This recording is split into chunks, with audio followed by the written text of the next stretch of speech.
सिवनी जिले के लखनादौन विकासखंड में ग्राम पंचायत मोहगांव नागन में आदिवासी बांस की छोटी छोटी झोपड़ी बनाकर रहने को आज भी मजबूर हैं। शिवराज सरकार भले ही अपने आप को आदिवासियों का मसीहा बताकर वन भूमि पर काबिज होने के बाद भी वनवासियों को अपने हक के लिए मालिकाना हक देने की बात करती हो, पर हकीकत की स्थिति उससे उलट है और आज भी आदिवासी अपने हक के लिए जंगल में रहने को मजबूर है। ऐसा ही एक मामला सिवनी जिले के लखनादौन विकासखंड के ग्राम पंचायत मोहगांव नागन का है, जहां आज भी आदिवासी बांस बल्ली की छोटी छोटी झोपड़ी बनाकर रहने को मजबूर है। वन विभाग का पूरा अमला आदिवासियों को समझाइश देते हुए देखा जा सकता है। हल्का पटवारी द्वारा भी आदिवासियों को वन भूमि में किसी प्रकार के कोई प्रमाण न होने की बात कर रहे हैं। वहीं आदिवासी जिद पर अड़े हैं। गौरतलब है कि सरकार ने वर्ष 2005 से पहले से काबिज आदिवासियों को वन अधिकार पत्र देने को कहा है। इससे बड़ी संख्या में वंचित आदिवासियों को भूमि का हक मिलेगा। लखनादौन विधानसभा के ही अनेक आदिवासियों को इस व्यवस्था के तहत लाभ मिलेगा। मुख्यमंत्री शिवराज सिंह चौहान ने वीसी में अधिकारियों को निर्देश दिए हैं कि वन अधिकार से वंचित वन भूमि पर काबिज आदिवासियों को पट्टे दिए जाएं। 8 दिन में अधिकारियों को अपनी रिपोर्ट प्रस्तुत करने को कहा है, ताकि इस प्रक्रिया को पूरा किया जा सके। सिवनी जिले के लखनादौन और घनसोर विकासखंड में सबसे ज्यादा आदिवासी हैं।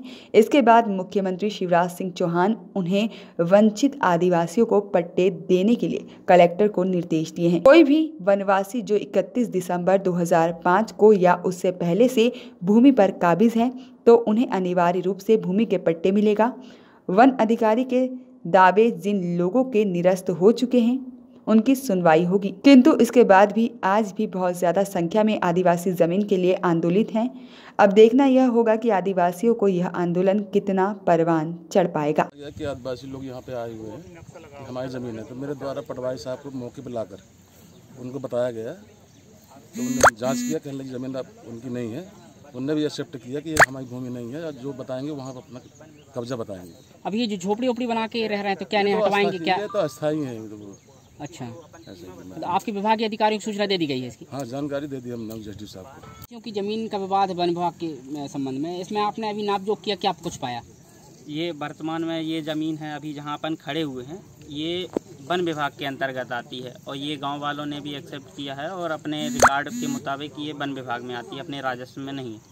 अभी ये जो ये छोटी छोटी झुग्गी झोपड़ी बना के यहाँ रह रहे हैं, इनका क्या उद्देश्य, क्या चाह रहे हैं ये लोग? अब इसका तो अपन को कोई जानकारी नहीं है। अपन को अभी सूचना मिली कि भाई वन विभाग में ये लोग आ गए हैं, तो इनको बताना था कि राजस्व में है या वन विभाग में। चलिए ठीक। नाम है जानकी।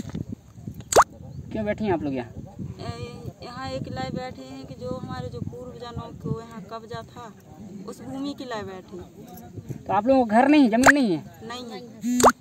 अच्छा, तो अब ये वन विभाग के अधिकारी कर्मचारी क्या कह रहे हैं? बेजा बोल रहे हैं कि आप तुम्हारा जो खसरा नंबर बता रहा है उसको आवेदन लगा के सीमा अंकलन पटा के पटवारी साहब को बुलाकर जहाँ आपकी ज़मीन निकले तो वहाँ आप ले लेना। वन विभाग में भी रहेगी तो दे देंगे, और आपकी निकल आएगी तो दे देंगे। तो अब तो निराकरण हो गया, फिर आप लोगों को घर चला जाना चाहिए। अभी नहीं जाएंगे जब तक हमारा पूरा कार्रवाई नहीं होगी। तो अभी मान लो वन विभाग नहीं सुन रहा है, तो फिर कहाँ जाएंगे आप लोग? ऊपर जाएंगे सर। जी हम गरीब लोग हैं जी। हाँ, भूमि के लिए बैठे हैं, अपने बाल बच्चे पालने पोसने के लिए साहब। तो ये अस्थायी झोपड़ी बनाई है, इससे क्या होगा, किसके लिए बनाई है? ये हमारे लिए बनाए हैं, करने खाने के लिए। नहीं तो ये तो अवैध कब्जा है एक प्रकार से। अरे हाँ जी, अब हम लेने चाहते हैं जी। तो वन विभाग वाले क्या कह रहे हैं? इतने सारे वन विभाग के लोग आए, क्या कह रहे हैं? मालकों के पैर पड़ते हैं हम वन विभाग वालों की जी, पलने पोसने के लिए जी, अपने बाल बच्चों को।